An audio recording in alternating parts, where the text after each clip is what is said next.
Y cuando todos los martes suena esta musiquita, yo sé que hay muchos oyentes que se ponen muy contentos. ¿Por qué? Porque indica esta sintonía que abrimos nuestro consultorio laboral de cada semana. Lo hacemos, como siempre, con ayuda de Legalitas. Y en este caso lo vamos a hacer con Amparo Iglesias Bonora, que es abogada laboralista, precisamente de Legalitas. Ya sabéis que si tenéis alguna pregunta que tiene que ver con trabajo, derechos, obligaciones, situaciones especiales, cosas que no entendéis bien de un contrato, pues nada, nos mandáis un WhatsApp al 628-091-117 y Amparo en este caso lo responde, o si no nos da tiempo, pues la semana que viene podéis mandar vuestras dudas durante toda la semana, como lo han hecho un montón de oyentes a los que vamos a responder. Pero antes voy a saludar a Amparo. Amparo, muy buenos días.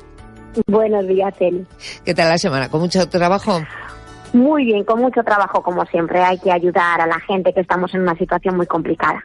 Pues te vamos a dar un poquito más aquí en Buenos Días Madrid, un poco más de trabajo, porque tengo encima de la mesa un montón de preguntas. Vamos a ver, empezamos por Lidia, que dice: llevo 6 meses en ERTE y ahora me encuentro con que estoy despedida. Creí que no se podía hacer, pero me ha llegado un burofax en el que me indican que mi contrato ha finalizado. ¿No es ilegal? Bueno, lo primero que tenemos que tener en cuenta es si estamos ante un despido o efectivamente, Eli, estamos ante un fin de contrato temporal. Ya. Si el contrato temporal es correcto, tiene una causa de temporalidad y ha llegado a su fin, no sería un despido, sería una extinción del contrato de trabajo válida conforme a la ley.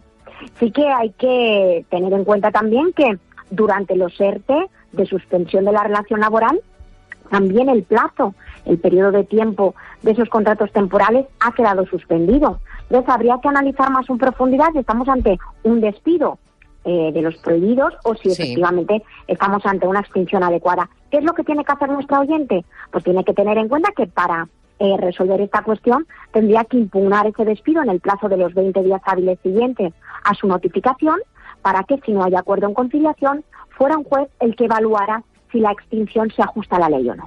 Muy bien, Lidia, pues lo primero, saber si tu contrato era indefinido o si era un contrato que expiraba por cualquier razón en esta fecha, y en cualquier caso, como dice Amparo, pues oye, recurrir a ese despido, por lo menos para ganar tiempo. Luis Miguel nos dice: mi empresa se ha declarado en bancarrota. ¿Cuáles son los trámites a seguir ahora? ¿Tengo opciones de conseguir mi finiquito? Bueno, pues las opciones que tiene nuestro oyente en caso de insolvencia de la empresa son las siguientes. Lo primero que tiene que hacer es reclamar las cantidades que se le deben. Si ha habido un despido, tendrá que impugnar esa decisión empresarial, acudir a los tribunales y ejercitar una acción en materia de despido y también en materia de reclamación de cantidad por los salarios o la liquidación de haberes devengados que se le adeude. Se iniciará ese proceso judicial, que terminará con una sentencia a favor, en este caso, de nuestro trabajador, y como esa sentencia no se cumplirá de manera voluntaria por la falta de liquidez de la empresa o porque la empresa ya no exista, tendremos que instar la ejecución de la misma. Claro. Esta ejecución de la sentencia... No, te iba a decir que, claro, Luis Miguel estará pensando eso mismo. Dice, bueno, yo puedo reclamar lo que sea, pero si la empresa está en bancarrota, no tiene dinero, a ver cómo cobro yo. Claro. En ese caso, cuando termine esa ejecución, la ejecución finalizará con una insolvencia, con una declaración de insolvencia que hará el juez de lo social, en este caso de la empresa. Y ese documento, Eli, ya nos sirve para acudir al Fondo de Garantía Salarial y que el FOGASA, teniendo en cuenta los topes que marca la ley, nos abone la parte correspondiente a la indemnización y a los salarios que nos adeude la empresa. Muy bien. Yolanda nos dice: como empleadora, en este caso nos ponemos al otro lado, ¿puedo establecer que obligatoriamente un trabajador trabaje desde casa algunos días y después, si veo que no funciona, puedo hacer que vuelva presencialmente? Esto del teletrabajo nos tiene locos a todos. Sí, es así. Nos tiene locos a todos y hay que destacar que, como ya hemos dicho en otras sesiones, en este caso el teletrabajo, bueno, dependiendo de las circunstancias, pero el teletrabajo en la mayoría de los casos es una cuestión de mutuo acuerdo. No puede haber una imposición de ninguna de las dos partes. Por lo tanto, en este caso, la empleadora, la empresaria, va a tener que llegar a un acuerdo con el trabajador de establecer ese teletrabajo durante unos días a la semana, y igualmente ese periodo de prueba, o vamos a llamarlo así para que nuestros oyentes nos entiendan, ese periodo en el que ambas partes van a probar si satisface esta nueva forma de organizar el trabajo de una manera semipresencial, por lo que nos indica nuestra oyente, satisface a ambas partes. Por lo tanto, tiene que ser un mutuo acuerdo entre empresario y trabajador. Muy bien, pues otra respuesta dada, en este caso a Yolanda. Vamos a ver qué le decimos a Jesús, que nos dice: me quedan un par de años para jubilarme, ahora estoy en ERTE. ¿Afectará el cálculo de mi pensión? Gracias. En principio, el ERTE no tiene que afectar al cálculo de la pensión de Jesús. ¿Por qué? Tenemos que tener en cuenta que aunque nosotros percibimos una prestación que es inferior al salario que recibimos cuando nosotros estamos trabajando en la empresa, cuando no estamos en ERTE, no se cotiza por la cantidad de prestación que recibimos, sino que se sigue cotizando por la misma cuantía por la que cotizábamos antes de ser ERTE. Por lo tanto, en principio, el estar en ERTE no va a tener una incidencia negativa en la jubilación de este trabajador, pues más allá de posibles incrementos salariales que a lo mejor en ese momento no se apliquen, pero en principio se va a seguir cotizando por la misma base que se cotizaba anteriormente. Seguimos con ERTEs. Amparo, Kiko, dice: llevo 3 meses en un ERTE sin cobrar y me ha surgido un nuevo trabajo. El problema es que al llamar al SEPE para dar de baja mi prestación, me dicen que no es posible, ya que en sus sistemas no figura que yo esté en un ERTE. Si sigo adelante y me doy de alta como trabajador en mi nueva empresa, ¿perderé los meses de prestaciones que no me han llegado? Esto puede deberse a algún error en el expediente. ¿De acuerdo? Entonces, ¿qué le recomendamos a Kiko? Lo primero, que deje constancia por escrito, es decir, que plantee un escrito al Servicio Público de Empleo Estatal en el que se comunique la fecha en la que comienza a estar en ERTE y también se comunique la fecha en la que comienza a trabajar en la nueva empresa. ¿De acuerdo? Para que quede constancia por escrito, sobre todo con registro de entrada, a través de la página web o en una oficina de correos. ¿De acuerdo? Entonces, en ese caso vamos a dejar constancia de todo lo que ha ocurrido. Aún así, el Servicio Público de Empleo Estatal, aunque esté tardando un poquito, seguramente regularizará la situación. Y Kiko, evidentemente, no pierde el derecho a percibir su prestación por desempleo durante todo este tiempo en el que ha estado en ERTE y no la ha podido percibir pues por ese retraso o por ese error o esa incidencia que puede haber en su expediente. Muy bien, Tania nos dice: hace 4 años me despidieron de mi empresa y esta se declaró insolvente, la dejó inactiva y no pude cobrar nada. Ahora, sin embargo, veo que esa misma empresa vuelve a estar activa y vuelve a funcionar y a facturar. ¿Puedo reclamarles algo? Bueno, pues esa declaración de insolvencia de la que hablábamos anteriormente, Eli, es una declaración de insolvencia provisional. Por lo tanto, en el momento en el que el deudor, que en este caso es la empresa, vuelva a actuar en el mercado, vuelva a tener bienes, vuelva a facturar, el trabajador puede volver otra vez a reiniciar esa ejecución y, por supuesto, su derecho no decae. El juzgado investigará todos esos bienes y, si efectivamente hay liquidez, embargará a la empresa para que la deuda que tiene contraída con la trabajadora se vea satisfecha. Me imagino que eso mismo servirá para clientes a los que no se les haya pagado o a proveedores.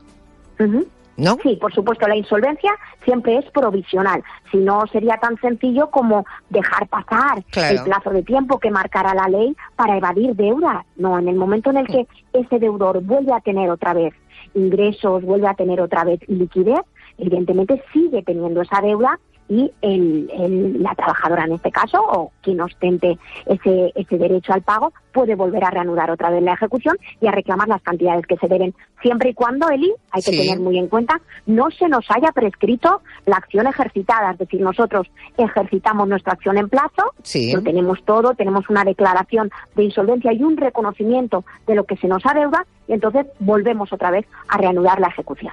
Aunque hayan pasado, cuando hablas de que no se nos pasen los plazos, ¿eso prescribe en algún momento? No, a lo que me refiero es a que hagamos todos los trámites. Año, claro, sí, exacto. Tenemos un año para reclamar a nuestro empresario las cantidades que nos debe, aunque sepamos que es insolvente en ese momento, tenemos que hacer la reclamación en plazo. Y luego ya la insolvencia, en este caso, al ser provisional, sí que la vamos a poder reabrir para que nuestros oyentes nos entiendan. Vamos a poder volver otra vez a reclamar las cantidades que se nos adeudan en cualquier momento. Pero evidentemente la reclamación de esa deuda la tenemos que hacer en plazo. Muy bien, Héctor nos dice, también estoy en un ERTE, aquí hay mucha gente en ERTES, Amparo. Dice Héctor, estoy en un ERTE desde marzo, vivo en un pueblo de Toledo, aunque trabajo en Madrid. La cuestión es que ahora me van a rescatar, pero tengo un problema. Debido a la situación, he tenido que vender el coche. En mi trabajo tengo varios turnos, cada semana de hecho lo varío. Y ahora me encuentro con el problema de que no siempre tengo autobús para llegar, sobre todo cuando me toca entrar de madrugada. ¿Me pueden despedir? Y si lo hacen, ¿tendría derecho al paro? Bueno, pues Héctor, el retraso o la ausencia injustificada al trabajo es causa de despido disciplinario. Por lo tanto, evidentemente, si no llegamos a tiempo o algún día nos ausentamos, sí que nos pueden despedir disciplinariamente. En ese caso, no tendríamos derecho a percibir una indemnización, porque evidentemente hemos cometido un incumplimiento grave y culpable de nuestros deberes laborales, pero sí que vamos a tener derecho a cobrar prestación por desempleo, aunque sea un despido disciplinario.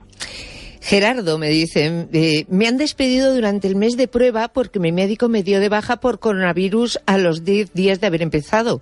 ¿Es legal? Pues en principio, el periodo de prueba es el tiempo en el que las partes los sujetos de la relación laboral pues se prueban para ver si se cumplen las expectativas que se crearon al inicio de la firma o la firma del contrato de trabajo. Entonces, lo que marca la ley es que durante este periodo cualquiera de las dos partes le puede comunicar a la otra la no superación del periodo de prueba, es decir, la extinción del contrato, sin alegar causa y sin preavisar y sin indemnizar. Pero claro, Eli, aquí ya hablamos de algo un poco más complicado. Y es el tema del coronavirus, y es lo que venimos repitiendo durante nuestras intervenciones. Todavía no hay jurisprudencia en este sentido. ¿Es posible que un juez pudiera entender que a lo mejor esta decisión del empresario puede suponer un despido nulo al ser una vulneración de derechos fundamentales, una discriminación? Pues es posible, pero por desgracia todavía no tenemos luz en este sentido. El trabajador tendrá que valorar si le merece la pena ir a un procedimiento judicial para que el juez evalúe si hay algún tipo de motivo de discriminación.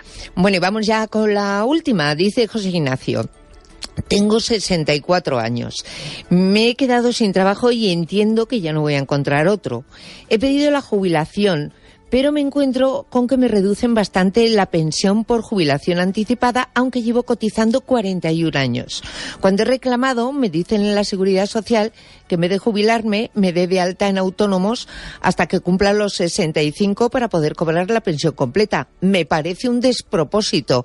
¿Qué es lo que tengo que hacer? Bueno, no sé exactamente lo que ha ocurrido, pero efectivamente coincido con lo que dice nuestro oyente. A ver, lo primero a tener en cuenta es que efectivamente si nos adelantamos a nuestra edad legal de jubilación, siempre nos van a quitar un porcentaje por cada trimestre que nos falte para llegar, en el caso del oyente que tiene muchos años de cotización, a los 65 años de edad, ¿de acuerdo? ¿Qué podemos hacer en ese caso? Pues tenemos en concreto dos opciones. Primero, si cumplimos con los requisitos, podemos, y se nos ha acabado el desempleo, evidentemente, podemos solicitar el subsidio para mayores de 52 años. Si no tenemos otras rentas, ese periodo de tiempo se entiende cotizado hasta los 65 años de edad. O también tenemos la opción de suscribir con la Seguridad Social un convenio especial Es decir, vamos a estar en situación asimilada a la alta, pero vamos a pagar nosotros la cotización. Y ese periodo de tiempo se va a entender como cotizado a todos los efectos y, por supuesto, a efectos de jubilación.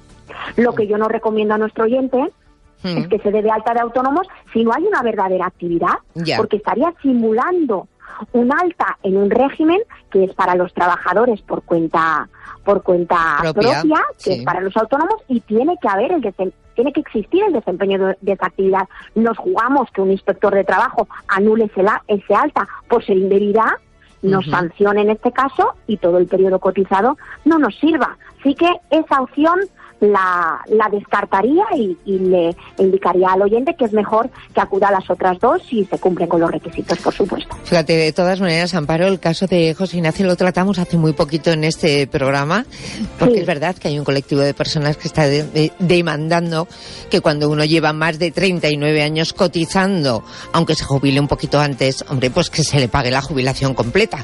Pero bueno, que es un tema por el que se está luchando y del que seguiremos tratando en este programa. Que llegan las noticias, Amparo, que te agradezco muchísimo que una semana más hayas estado aquí echando una manita a los oyentes del Buenos Días Madrid. Un placer como siempre, un saludo a todos y muchos ánimos. Bueno, la semana que viene, cualquiera que tenga dudas, ya sabéis, nos las mandáis a nuestro correo y alguien de Legalitas, o Amparo o Sergio, que se van turnando, las responderá en